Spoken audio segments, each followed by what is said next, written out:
What's up guys, LA Gamer here, and today I'm bringing you guys episode 27 of my NBA 2K15 Fantasy Draft MyGM series on the PS4.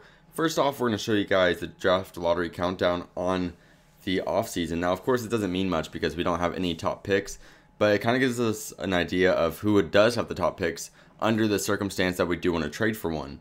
So then we have some pending options here. Of course Wiggins is going to stay on the team. It would just be stupid of us to get rid of him on a free 2-year team option. And then with Allen Sanford, we look a little bit, we're scrolling around, we're looking at the stats, and just after looking at him for a little bit, we realized that this guy really didn't get any playing time, and he probably would continue to not get any playing time. So I decided to not give this guy a contract just so we don't have to release him possibly in the future. So then right here you see that we are basically just looking for anything we can do to get that first round pick. And then they say they're willing to do it as long as you do one of these pump up draft picks or whatever. So we do the little app on our phone, we get some more VC, and then we do a persuasive pitch. So there we go. We got the first pick in the draft now, and we had to trade away Jordan Hill. I did that a little bit for you guys because you guys did not seem to like Jordan Hill very much, and I was kind of getting sick and tired of him as well.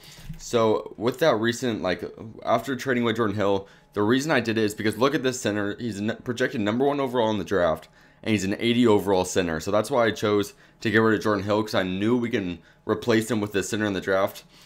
So it's not really a surprise. With the first pick, that's who we are going to get. He would just be like the only reasonable choice, only reasonable selection, at this point in the draft. Otherwise, we could just kind of be screwing our team over to draft anyone else. So here's just a look at the draft board. You can get an idea of the other people up there, but realistically, I didn't scout any of these guys. And I didn't show any of these guys too in depth, so it's nothing too much to keep your eyes on. But it was a pretty nice draft class. There were some 80 overalls, some other pretty good guys. But in the end, like I said, there really wasn't any disputing who I was going to get. The center was the most important position that we even need on our team anymore. And although I like this guy, he looked like a very, very good power forward, actually a dominant power forward. Sometimes it's better just to get what you need than what you want, because after all, we're already pretty close to winning another ring. Our team is very, very good. So we might as well just work at getting all the pieces together rather than just getting the player that we want the most. So let's listen to Reggie Hastings get his name called.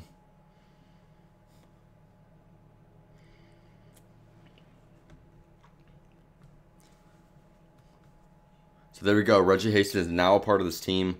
Now in free agency, there's nothing we really could have done. We literally have no money. And it sucks too, because look at how nice this draft class is. It was such a freaking amazing draft class. Free agency class. And there's nothing we could have done because we have no money after signing guys like Klay Thompson and re-signing guys like John Wall.